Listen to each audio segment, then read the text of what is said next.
Everyone, it's fantastic to be here today. My name is Blake Hutchison. I'm the CEO at Flippa. And every now and then take the opportunity to meet and greet some of our buyers and sellers. And today, I'm very pleased to be joined by John Chen. John's based in New York, and he's actually been a long-time member of the Flippa platform, having first acquired a business a number of years ago and recently sold that as well on the Flippa platform. And so what we're going to do with John over the next couple of months is actually profile his journey as a buyer on Flippa. And he most recently has got back into the game. So he's been very active on the platform and has recently acquired a new asset. So we'll get into the detail there and then talk to John about his experiences from looking for businesses, ultimately buying one, and then finally growing that. So thanks for being with us. And John, thank you. John, tell us a little bit about yourself and your journey with Flippa to date. Yeah, sure. So I first found Flippa in 2017, I want to say. At the time, I was working a hedge fund job and wanted to do something entrepreneurial, but didn't have any ideas of my own. So I went on the platform, bought a very small business, under 10 grand, for the entire business. And over the course of 2 years, grew it to over $1 million in revenue, and recently sold it on Flippa as well in September. So have been taking a little bit of time off, but I think this series is going to be great because I recently bought a new business on Flippa around the same size as the first one, but this time I want to document the journey and go through my process of how I think about it and what I'm ultimately going to do to try to grow it. Fantastic, John. Thank you. And again, thanks for being a long-time member of the platform. I think people will find this a lot of fun because one of the things that we know is that there's lots of trading on Flippa, but what we rarely get insight into is that growth journey. So what people do after they've acquired something. So first and foremost, you started looking again, what, two months ago now? How long has that search journey been? Yeah, so when I sold it in September, when I sold Blush and Bar in September, I was looking at just, every week, just kind of casually browsing, and eventually found the new business, which is called Gourmet Wedding Gifts. And there were a couple of other businesses that I was interested in, maybe a couple in lead gen. And some of the times I would be really interested in the business. I would set up calls, and then there'd be like another buyer who would outbid me or something like that. And I just tried to tell myself to stay disciplined and not pay, a crazy price, or get into a business that was a little bit too big for me, or get into a business that I didn't really understand. So I tried to leverage my e-commerce experience into something where I felt very confident that I wouldn't lose money. Yeah, fantastic. And so you had mentioned in the lead up to you and I having this discussion that you were disciplined enough to look through maybe 50 or 100 businesses. You may have seen lots of stuff before you actually decided to inquire or ultimately make a purchase. Talk us through that a little bit. How many things do you think you took a genuine look at before you finally settled on an acquisition? A genuine look at probably like 25 to 50, but a lot more browsing. And I think since I worked at the hedge fund, I was trained to kind of disqualify a lot of opportunities very quickly. Yep. So if a business was, declining, or there'd be some element of the business that I didn't really understand very well, or if it was just a little too big, then that would just be like an instant pass for me, no matter how profitable it looked. And also price, if the seller couldn't come to a price that was very reasonable, or I thought I had a cushion of safety, then also that was an instant pass for me. Yeah, got it. And so you ended up settling on Gourmet Wedding Gifts. Now, what did it look when you first looked at the listing? What was appealing to you? Yeah, do you want to pull up the actual? I have the listing here. We can probably just go over the listing and go over if that's okay. Yeah, that's fantastic. Fantastic. Yeah, Are you able to share your screen there? Yeah, let me share my screen and let's see if we can. Cool. Can everyone see? Yes, we've got you. That's fantastic. Awesome. So yeah, this is Gourmet Wedding Gifts. So when I first saw it, I like to look on the editor's choice first. It just seems like a little bit more curated um, list of businesses that are a little bit more interesting. Yeah. So this one, what I found interesting about it, if we just kind of look through here, is that first was that it was in a niche that was kind of interesting to me because the first business I owned sold jewelry. Okay. So it was kind of a similar customer, not the exact same customer Yeah. because this is for an event, but I knew that customer well.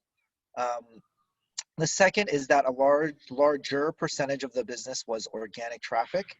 And I like that it was more organic because even though most of our revenue from the jewelry business was paid social, that's a little bit more unstable, a little bit more volatile of a traffic source than organic search. With organic search, it's not going to blow up overnight, but it's not going to go away either. So I thought about protecting the downside first and said, if I'm going to give someone money for this business, I'd like to know that, I'm gonna get sales that come from organic search. Yeah, it's a So safer investment, less dependent on huge amounts of marketing spend. right, less dependent on like paid marketing and stuff. So here I looked at the profits, and we can actually go into more detail about the profits because um, the old owners did something that was really really interesting Yeah. that I thought was a really big advantage. Also, they sold half on Etsy. So Etsy is again another platform, kind of like a Shopify or an Amazon.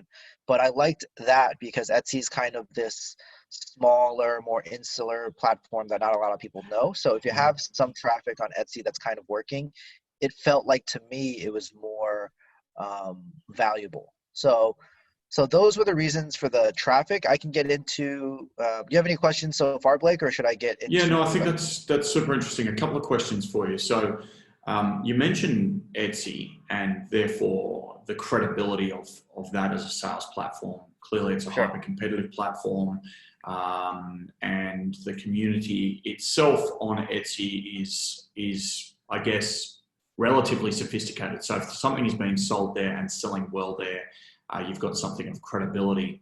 How do you think about diversification of platforms when you are looking at something like this? Was it a concern for you, and did you ask the question as to whether there was other platforms that they were operating on, or was it less of a concern for you? Yeah, so it was half on Shopify and half on Etsy. Okay. The Etsy thing is good because it's kind of hard to get onto Etsy. Not every drop shipper or internet marketer can get onto Etsy. It's kind of more like it has that homegrown feel. I know maybe it's not as it used to be, but it's still a little bit more protected, and there's a barrier to entry there. So Yeah. I felt relatively safe about the revenue on Etsy, and that was actually one of the deciding factors where half the revenue was from Etsy, half was on Shopify. And, if it comes from Shopify, it could be they're selling to friends and family, or, they're selling to whatever it is. But with Etsy, I was more comfortable that was a real traffic source. And I said, okay, even if all the revenue from Shopify went away, the Etsy stuff is, I'm not going to get killed on this. Yeah. So yeah, Etsy And, was a big part of it. and how did you actually interrogate that data? So what did you ask the seller for as part of that due diligence process? Was it a matter of just trusting them? Did you jump into Shopify and Etsy yourself? What did you do to verify some of that? Yeah. So this goes next to probably leads into the next point of like the revenue and the profitability and how you prove that out. The revenue is like fairly easy. You just get access to their Etsy account, their Shopify account, and see if you can just rebuild their revenue month by month.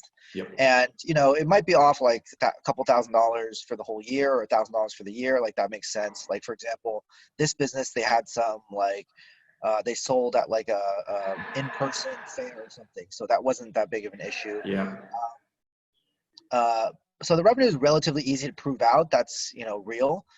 When it comes to the cost, what was really interesting was that they used QuickBooks and kind of just uploaded all these costs. Mm-hmm. But when you went into more detail to break down what the costs were, for example, this business, they said they did about $8,000 a year in profit, but a large large percentage of those operating costs were like their personal expenses that Oh, they spent on, you know, Amazon and stuff. yeah, So I was able to confidently add back maybe like 5 to 6 thousand yeah. of sellers' discretionary earnings. And Blake, maybe you can go into that a little bit to explain a little bit about, you know, how that actually all works. Yeah, I think that's a super interesting point, John. Yeah, thanks for raising it. So in this particular case, you've got a seller who's connected to QuickBooks. That's something that a seller can do through the Flippa platform. Now, the upside is that it's straight from the source, it's straight from cloud accounting software. The downside is, as you said, you're actually getting a full capture of the costs, and a lot of that will be personal expenses. It could be meals, entertainment, an owner's salary, you know, buying Amazon gift cards for friends and family because it's beneficial for that business owner to apply everything to a business account that it is a personal account, and that stuff needs to be, as you say, added back. And so what the SDE calculation is that extracted. So it is revenue, obviously minus costs, and then the manual removal of anything which is non-carry forward. So something that you, John, as the new buyer, will highly unlikely have to bear. Now, obviously, you're not going to have to bear an owner's salary unless you intend to pay yourself out of this particular business. You're certainly not going to bear meals, entertainment, travel, and Amazon gift card expenses. And so they are taken out for the purposes of calculating the true performance of the business, and therefore what is termed SDE, seller discretionary earnings. Yeah, so let me pull this up for everyone just so they can kind of see. So here's something that the old seller gave me. So you guys, everyone can see here? Yes. So here, you know, the sales year to date, this is from 2019. It's like 40K of sales. Cost of goods is cost of goods. You know, you're probably not gonna, you know, get that down. But all this right here, you have to take a look at to what of this is actually core to running the business. You know, is meals and entertainment core to running the business? No. And I even specifically asked them, I was like, what is in office supplies and software? Because if it's office supplies, like you're buying labels or shipping or something, then you can't really get out of that. Yeah. But I found out that there were significant expenses in there that were not core to, non-critical to the running the business. Same thing with travel. You know, they put their own travel expenses on there, and that's a smart thing to do if you're an owner because you want to lower your taxes. But when it comes to showing the profitability of the business, you know, you could use a little bit more discernment into adding that back. So, for example, I paid, I think it was a total of like 16 or 18,000 for the entire business, and you know that's like a 2 times multiple off this number. But if you were to add back a lot of this, it's the multiple becomes a lot lower, which, you know, increases your safety. Absolutely, which is fantastic. So good stuff there. And so at that point in time, you've obviously gone through, you've spoken to the seller, you've interrogated this level of detail here. You then place an offer on the platform, and that offer is accepted or not. Do you want to just talk through that process very quickly? Yeah, sure. So I was very straightforward and honest with the seller. I know a lot of times if you list on Flippa, you'll get a lot of initial interest, but people are just kind of poking and prodding around. And, you know, I told her, I'm very interested in this business. I'm going to give you a letter of intent, which is just a short document that details the price I'm going to pay, like the terms and everything. And I gave her the offer, and she accepted within a day or two. And then we went through a quick due diligence process and transferred all the assets, and that was that. The whole deal was done within 2 or 3 weeks. So very relatively fast close. Another thing I did was structure it so that a portion of the payment would be paid after the close in case I found some you know, liabilities, which I actually ultimately did find some extra liabilities, but we can speak to that in a little bit. Yeah, that's Later. super interesting. So, you know, smart, savvy buyer made an offer that the seller was comfortable with, but structured the terms such that they were protecting you from any I guess, skeletons in the closet or ugly discoveries at a later date. And ultimately, sellers will often accept those terms, as in this case. So I think in your case, John, correct me if I'm wrong, $18,000, and as you said, you held back some amount of that for any liabilities that you might find on a later date. Right, and that was actually super helpful because I offered 18,000 for the entire business. I paid 15,000 up front, and then 3,000 in like 30 or 60 days. Yep. And within the 30 or 60 days, I found out that their supplier, they actually had a bunch of unpaid invoices. So, it wasn't like they were malicious in it. I kind of just asked them about it, and they said, "Oh, we're totally sorry. We forgot about this." So I said, oh, "Okay, no worries. We'll just take it from the money in the escrow, and we'll take the amount that's in the escrow minus the liabilities, and you can have the rest of it." And that's just a much cleaner way of doing it, I think. Fantastic. Well, let's get into what's happened since then. So you've acquired this great new business. You've paid what you deem to be a reasonable price for it. The transfer of assets was reasonably straightforward. You've now got control of the business. How long have you had the business in your hands for? Probably like less than a month. Less than a month, yeah. And what have you discovered about the business in that first 4 weeks? Well, I knew this going about the business, but one big element that that we really focused on is just cutting out a lot of the other products and things that they sell. So the business is called Gourmet Wedding Gifts, but it says 95% of their sales are accounted by 1 or 2 SKUs. Just these products right here, these heart-shaped stroopwafels. So. So they sell a bunch of other things that are kind of like drop ship from other suppliers, and the margins on that are just way lower than anything else that they sell. So it's not worth it to kind of hold all these products.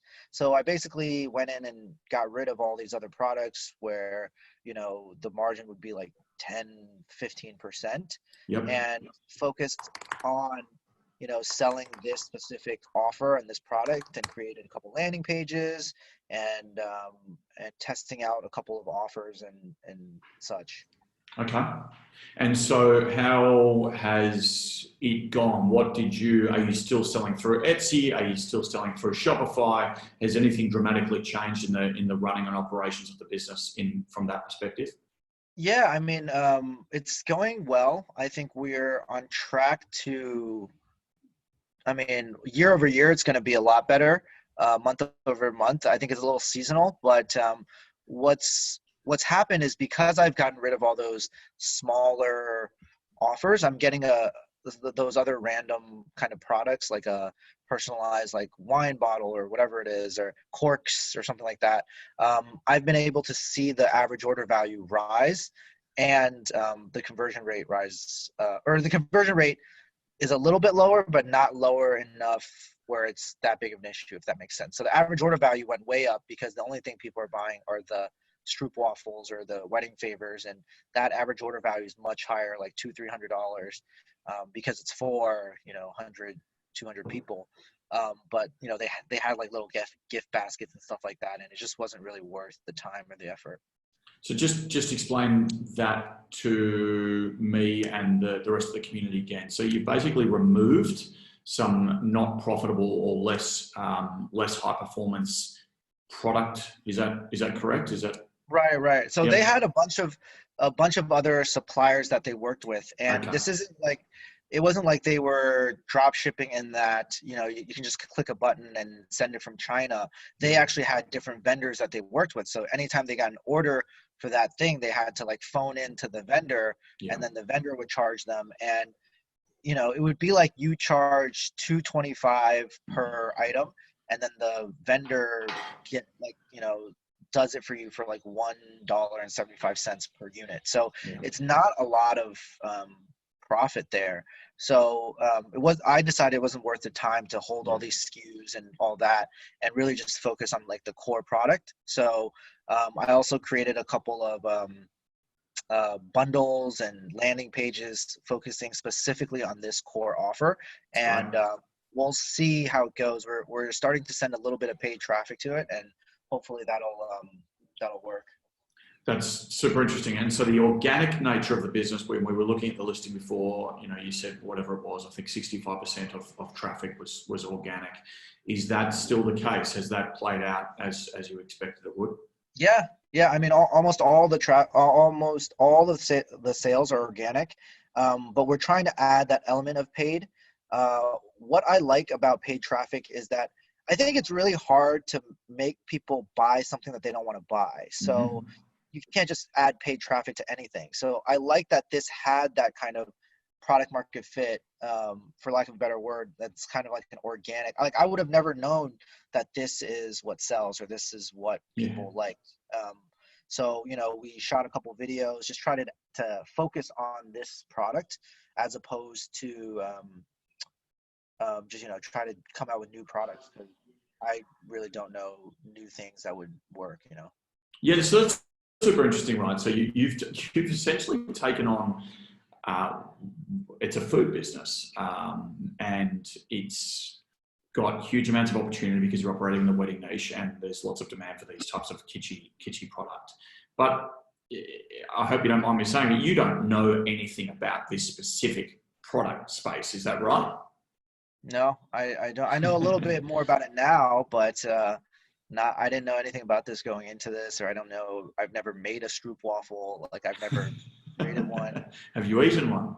I've eaten one. They're pretty good. They're pretty good. And so who are your customers? Presumably their majority would be female buyers. Yep. Females 24 to 32, and engaged and have an event or a bridal shower or something like that, or the moms of these people who are looking for a gift for them. Awesome. And so over the next, we're going to touch base with you in another 4 weeks' time and see how it's going. But what's going to happen over the next 4 weeks, and then let's you and I will catch up and go through those things. So tell us what you're up to. Yeah, so we're really going to focus on the paid traffic and see if we can make it work. We've already tried to do a little bit of paid traffic, but I think what we're going to try to do is do like a free plus shipping funnel where a large percentage of people who buy a full order or who buy a sample order convert to a full order just organically. Those were the stats. So it seems like if they get the product in their hands and they taste it, they love it. So we're going to work out some, way to get them the products, whether we lose money, a little bit of money, and hope that they reorder, because it's a relatively large order, like $300 to $400 per That's wedding. Fantastic. Yeah, it's an awesome shopping cart, right? Yeah, as you and I both know, e-commerce is tough when you're selling things at $10, $20 an item, and it's so much easier when you've got a high shopping cart. Sure. And so how are you measuring yourself? Are you measuring yourself simply on month growth? Is it quarter on quarter? What kind of flexibility are you giving yourself through this period of experimentation? Yeah, so I'm pretty deep in the stats. I am mainly comparing this year versus last year, just to see what the revenue looks like, and then tracking number of sample orders that go out, number of orders from paid acquisition. But I'll have a better idea of that in, I'd say, 30 days or the next time we talk, because we just started, advertising the offer, and it seems to be like a little interesting. We'll have to see where the CPA actually comes in at. So, yeah. Good. And you had some success with your prior business, Blush and Bar, from a PR standpoint, and presumably that was ultimately positive for you over the journey. This presumably looks like another business where you've got a good niche product which is reasonably well differentiated, and do you see that as being another opportunity? Yeah, of course. PR is good, or like good organic growth is good, but that stuff it's hard to control that. I'm sure there's ways you can do it, but I've found that, if you have, the biggest thing we can do is just put it in the hands of as many people as we can. And then once you hit a certain point, whether it's from paid advertising or however you do it, if you get picked up organically, it's just like a little boost that helps you. Okay. And, it sounds like a reasonably positive experience to date, but is there anything that other than finding a few liabilities in the business, which you presumably took care of, as we discussed, and other than a couple of SKUs or product lines that you deemed not to be profitable or worthwhile selling. Are there any other big learnings that you could share at this stage? Yeah. I think one big learning I had was that, if you're going to buy a business for its cash flow and kind of treat it as if it was like a bond with a coupon, then it's probably best to not do any work on it. And if you're going to treat it as like a project that you want to grow, then it's worth thinking about like, I have to kind of spend upfront or willing to, for example, like paying a designer to do a landing page or be willing to spend ads up. And the reason I think a lot of these really, really small businesses don't grow is because they're trying to fund it out of their cash flow, but the cash flow is like $500 to $1,000 a month, which it's just not big enough to kind of spark the growth. Yeah, so you want to have a purse sitting by your side that at least you can experiment with and see if you can drive growth that way. Yeah, for sure. Fantastic. Well, that's awesome, John. Really keen to stay close to the journey, and we will touch base again in a month's time to see how it's all progressing, and obviously really hopeful that you get month-on-month growth, and good luck with the paid marketing. Yeah. We'll see in a month. Perfect. Thanks very much, John.